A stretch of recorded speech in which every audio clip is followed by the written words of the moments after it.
I never thought I'd be the kind of woman who writes something like this. The kind who unravels her whole life to strangers online, hopping that somewhere in the blur of comments, in the quiet empathy of people I'll never meet, I might find a little sense of peace.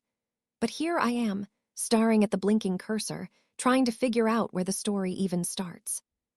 Maybe it started years before I noticed the distance, maybe before the lies, maybe the ending had been writing itself long before I ever saw the signs. His name was Evan. We met when I was 26 at a mutual friend's party in Chicago. I remember the way he laughed, not the sound of it exactly, but the way it felt, how it seemed to fill the room. I was at that point in my life when everything felt like it was on the verge of something.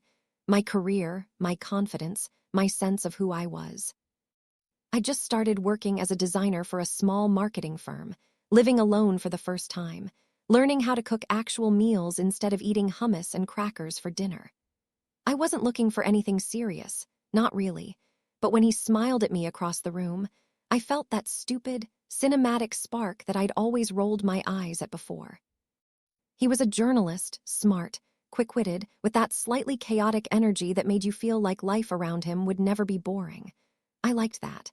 I liked how different he was from anyone I'd dated before, less polished, more alive. He asked questions that felt like they mattered, ones that made me think he could see through the version of myself I showed everyone else. It wasn't a whirlwind at first. It was steady, thoughtful, like two people trying to build something that could last. The kind of love you don't just fall into, you construct it together, piece by piece.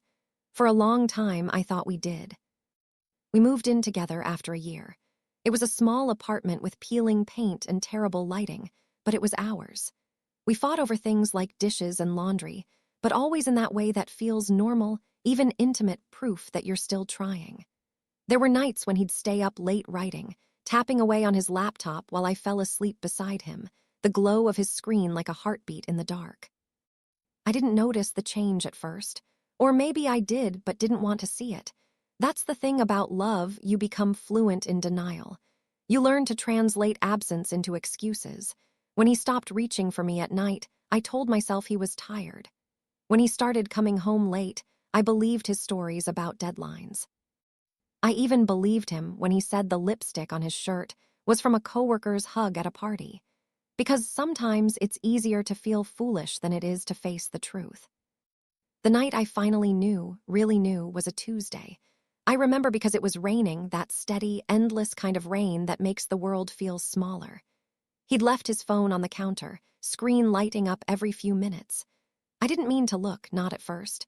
But when you love someone who's slipping away, you start scanning for proof, for something concrete to hold. What I found wasn't subtle, a string of messages, weeks long, with someone named M. I didn't need to read far to understand. It wasn't just flirting. It was intimacy. It was love. When he walked in later that night, dripping wet and exhausted, I was sitting at the kitchen table with his phone in my hand. I didn't cry. I didn't yell. I just asked him quietly, how long? He froze, and in that stillness, before he said anything, I had my answer. Months, maybe more. We fought, of course. The kind of fight that empties you, where every word feels like glass in your throat. He said it didn't mean anything, that he loved me, that he'd made a mistake. And for a while, I wanted to believe him. God, I wanted to. Because the alternative, the idea that I had built my whole life around someone who could betray me so easily, was unbearable. But once the trust breaks, it doesn't shatter cleanly. It splinters, gets into everything. I tried to stay. I told myself that people make mistakes, that maybe forgiveness was proof of strength. We went to therapy. We tried to rebuild. But every smile felt rehearsed, every touch a negotiation. There was one night, about 2 months after the discovery, when he reached for me in bed. It was familiar, practiced, and for a moment, I almost let myself go back to how it used to be. But something in me recoiled. I remember staring at the ceiling, realizing that I didn't even know who I was without him, that I had become someone who defined herself by the shape of someone else's love. That's when I left, not dramatically, not in a movie scene kind of way. I just packed a bag, left a note on the counter, and walked out. It was cold that morning, the kind of cold that makes your breath look heavier than it feels. I didn't have anywhere to go. I just needed to not be there. What followed wasn't healing, not at first. It was survival. I spent months drifting between work, friends, and long, empty nights where I'd scroll through old photos just to prove to myself that it had been real once. Sometimes I'd type out messages to him and delete them before sending. Sometimes I'd check her social media, even though it made me sick. But slowly, almost imperceptibly, I started to find pieces of myself again. I started painting, something I hadn't done since college. I joined a running group. I stopped checking my phone every 5 minutes. I laughed, really laughed, for the first time in months at a bar with friends, and realized that life had kept moving, even when I hadn't. Evan texted me once, about 6 months after I left. Just said he missed me, that he hoped I was okay. I never replied. Not because I hated him, but because I finally understood that closure doesn't come from answers. It comes from accepting that some stories just end. Sometimes I still think about him. Not often, not with longing, just curiosity. The way you think about a life you might have lived if things had gone differently. There's a quiet kind of peace in that. I used to think betrayal was the worst thing that could happen in love. Now I think it's a kind of violent clarity, a stripping away of illusion. It shows you who you are when the person you trusted most can't love you back the way you need. And maybe that's the point. Maybe heartbreak isn't the ending, it's the beginning. The messy, painful, necessary beginning of coming home to yourself. It's strange how, after a breakup like that, your body keeps expecting the same patterns. I'd still wake up at 6:30 because that's when his alarm used to go off. I'd still glance at the door around 7, waiting for him to walk in, until my brain reminded me he wasn't coming home. Habits are stubborn that way. They hold on long after the reasons are gone. I found a tiny apartment on the north side of the city.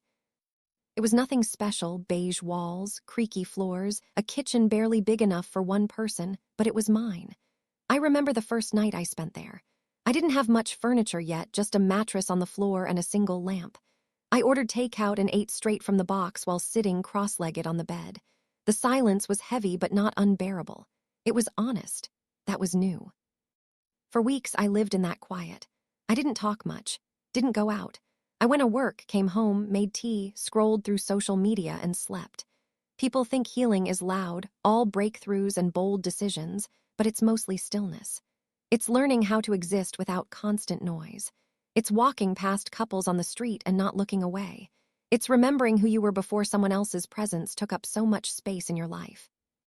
Evan texted a few more times after that first message.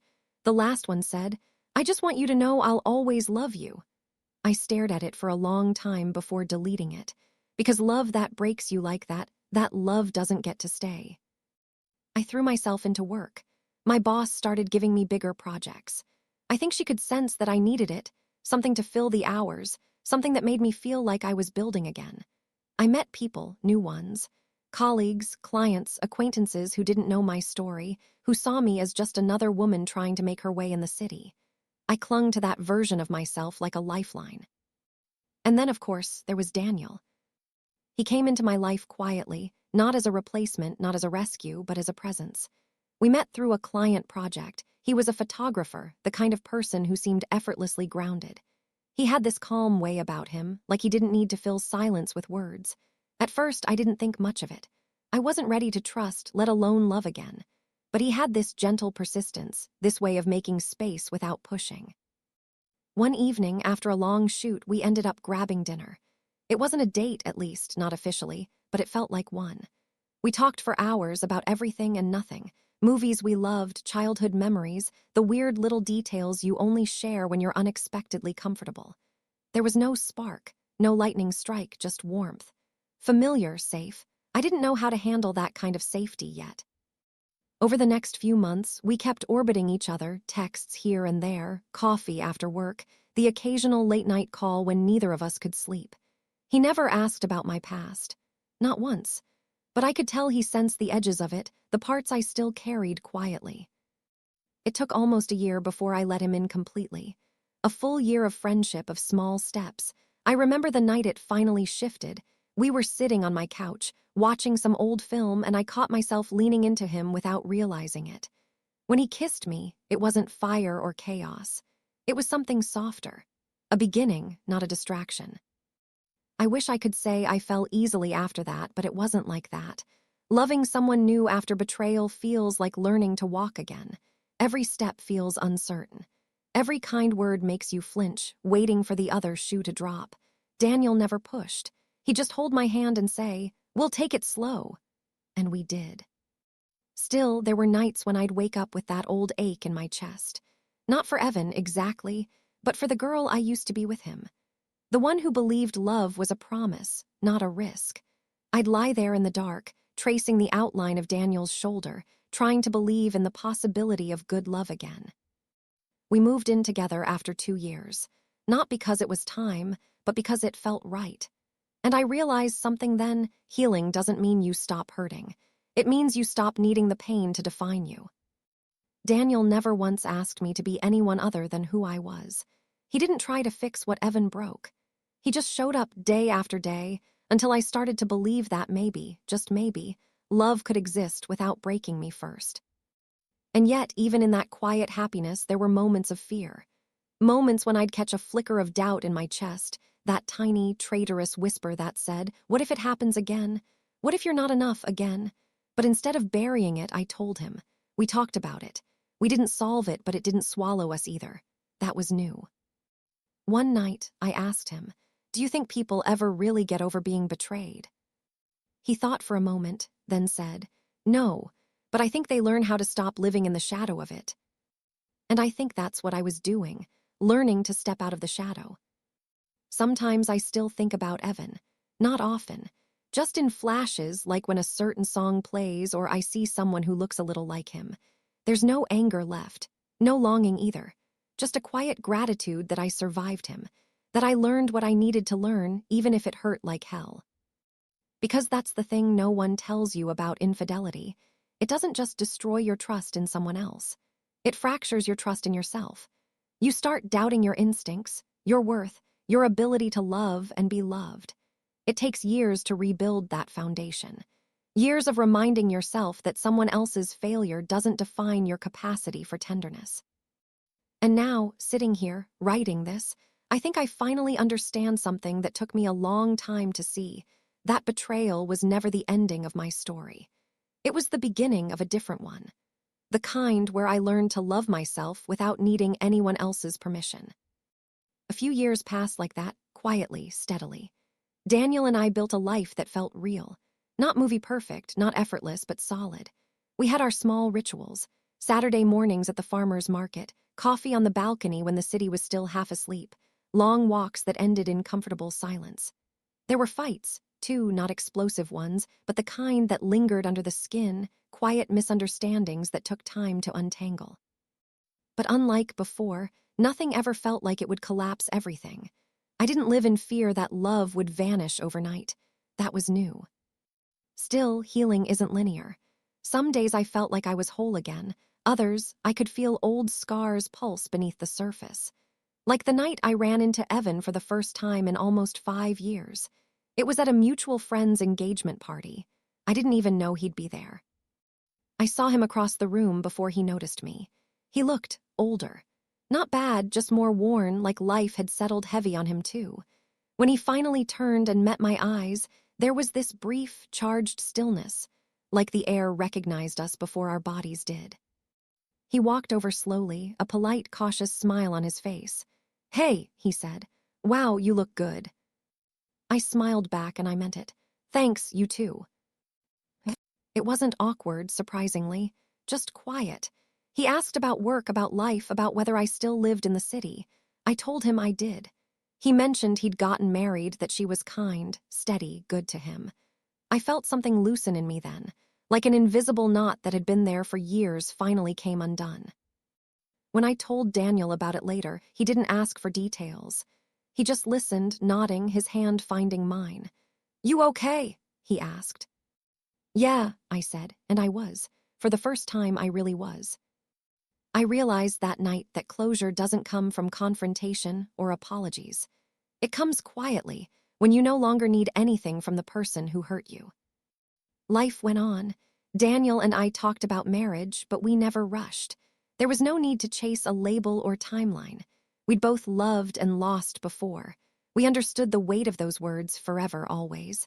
They meant something different to us now.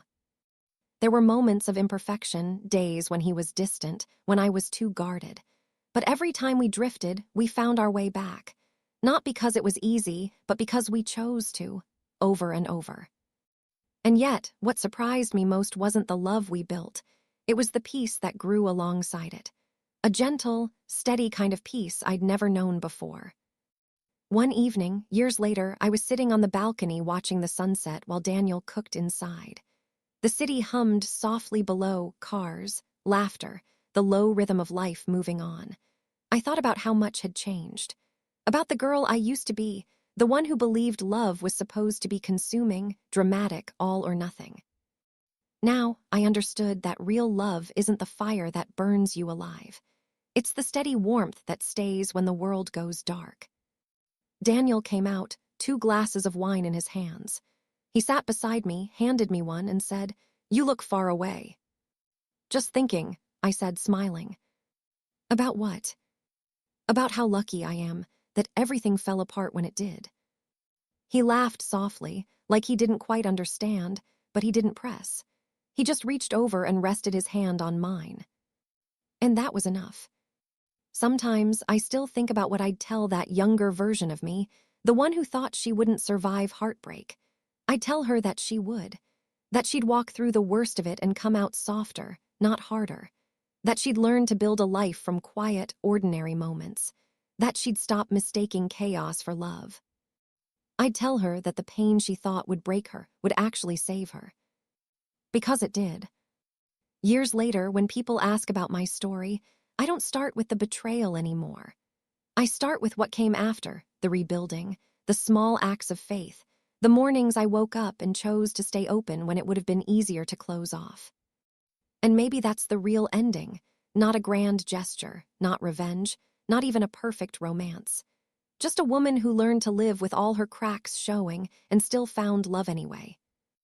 As I finish writing this, because yes, I'm writing, for myself this time, the city outside is quiet again.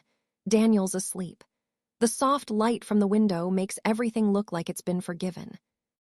And for the first time in a long time, I feel it, that impossible, quiet peace that comes when you've stopped running from your own story. It's not about forgetting what happened. It's about carrying it gently, knowing it shaped you, but doesn't define you. And maybe that's enough. Maybe it always was.